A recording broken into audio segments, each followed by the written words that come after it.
आटपाडी येथे होलार समाज विकास प्रतिष्ठानची वार्षिक सभा कार्यालय उद्घाटन उत्साहात संपन्न। आटपाडी येथे होलार समाज विकास प्रतिष्ठानच्या वतीने रविवार दिनांक 22 फेब्रुवारी 2026 रोजी संस्थेची आर्थिक सर्वसाधारण सभा नवीन कार्यालयाचे उद्घाटन स्नाईपुंज कृष्णा पाटील चाळीसमोर आटपाडी दिगंची रोड येथे मोठ्या उत्साहात पार पडले। सकाळी 10 वाजता कार्यक्रमाची सुरुवात कार्यालय उद्घाटनाने झाली।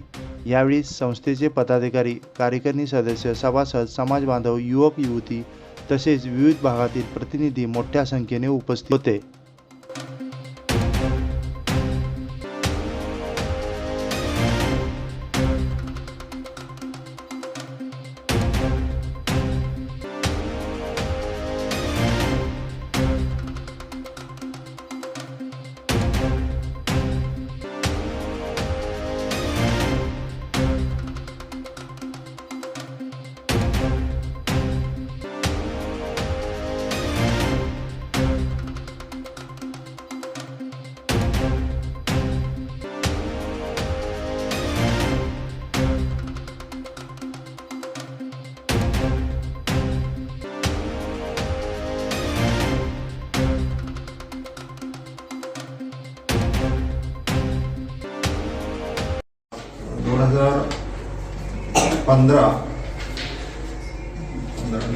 नाही 2016 ते 2021 ही पहिली कार्यकारिणीची मार्च मध्येच होती आणि 2016 ते आता 2021 असा कालावधी होता। तो 10 मार्चला संपतोय। मी आणि नाथन साहेब त्यांच्या धर्मादाय जे संस्था आहे पुण्याची त्यांच्या संपर्कात होतोच। तर त्यांनी सांगितले बाबा काय तुम्ही मिटिंग जर घ्यायची असेल, AGM घ्यायची असेल तर इतका लोक आमचं प्लॅनिंग होतं की लवकर घेऊया आणि जे कागदपत्राचे पूर्तता करायचे आहे ते करूया आम्ही। तर ते तसं नव्हतं, प्री मॅच्युअर मीटिंग घेऊ नका म्हणजे आज सुद्धा जे डॉक्युमेंट आम्ही तयार करतोय ते 10-11ची फ्युचरचीच तयार करतोय। पण आज आपल्याला थोडीशी सगळ्यांमध्ये ठरलेली तारीख, त्यामुळं आपण आज ते AGM जरी घेतली तर त्यामुळे मी तात्यांना सांगितले तर तारीख टाकू नका म्हणजे की ते तारखेचा परत आम्ही फोटो मागितले वगैरे तर त्याची अडचणी होऊ नये असं एक होतं। आणि सर्वांचे अर्ज वगैरे आम्ही चर्चा केली, ऑनलाईन मीटिंगमध्ये चर्चा केली आणि सर्वांना सांगितलं बाबा काय कोण उत्सुक आहेत ह्या पदावर।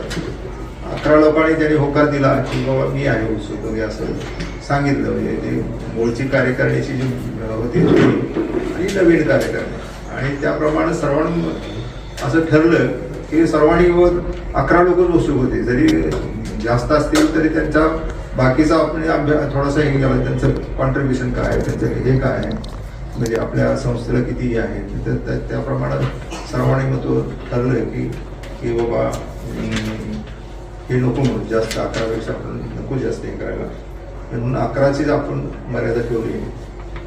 तरी हे आम्ही इलेक्शन 11ची असल्यामुळं ही यादी आम्ही डिक्लेअर करायला मी नंदुरबारला विनंती करतो की त्यांनी यादी वाचून दाखवावी। होलार समाज विकास प्रतिष्ठानच्या 2026 ते 2031 या कालावधीसाठी काही नावं प्रस्तावित आहेत। तर ते मी वाचतो। पहिल्यांदा एकूण 11 जणांची वाचतो आणि त्याच्यामध्ये पदाचं पण पूर्ण मी हे करतो। तर अजित आबासाहेब केंगार, दादासाहेब भगवान केंगार, रोहित बबनराव जावे, भिकू भिवा गुळी, मकरंद दादासाहेब केंगार, सुखदेव गणपत गुळी, नंदकुमार एकनाथ हातेकर, सतीश बाळकृष्ण माने, विद्या सुरेश डोगरे, अप्पा बंडा जावे आणि दादासाहेब धोंडीराम केंगार। तर मला वाटते हे एकदा सगळ्यांनी टाळ्या वाजवून आपण त्याच्यानंतर ह्याच्या पदाच्या संदर्भात पण हे झालेलं आहे। तर या संस्थेचे अध्यक्ष म्हणून अजित केंगार सर यांचं नाव या ठिकाणी आहे। उपाध्यक्ष म्हणून दादासाहेब केंगार सर त्यांचे आपण या ठिकाणी स्वागत करूया। सचिव म्हणून रोहित जावे त्यांचंही आपण या ठिकाणी स्वागत करूया। भिकू बेवा गुळी सहसचिव त्यांचंही आपण टाळ्या वाजवून स्वागत करूया। आणि खजिनदार म्हणून मकरंद दादासाहेब केंगार यांचं या ठिकाणी नाव आले। बाकीची उर्वरित जी मगाशी नावं वाचली ते सगळे सदस्य म्हणून या ठिकाणी प्रस्तावित आहेत। 2 महिना किती आहे